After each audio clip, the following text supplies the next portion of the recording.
কলকাতায় পদাবলী নিবেদিত গলিতে গপ্প সিরিজের বিগত পর্বগুলিতে আমরা বরিশাল শ্রাবণ রায়চৌধুরী পরিবারের দ্বারা নির্মিত স্থাপত্য ভবনগুলি পরিদর্শন করছি।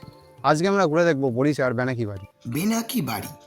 বাড়িটির এই অদ্ভুত নামের পেছনে কারণ হিসেবে বলা হয় এটির চারিপাশ বেনা গাছে ভর্তি ছিল, সেই থেকে এই বাড়ির নাম বেনাকি বাড়ি।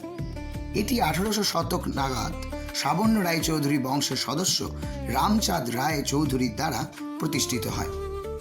1842 সালে রামচরণ রায় চৌধুরীর হাত ধরে এখানে বড় সড়ো আকারে দুর্গোৎসব শুরু হয়, যা আজও আয়োজিত হয়ে আসছে। ভবনের পাশেই রয়েছে এক বিরাট জলাশয় বা পুকুর, বর্তমানে যা হয়তো খুব একটা ব্যবহার হয় না।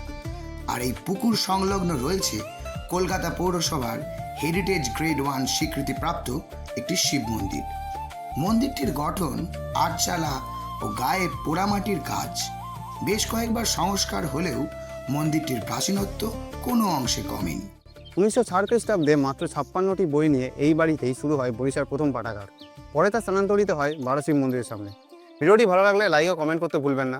দেখা হচ্ছে খুব শীঘ্রই।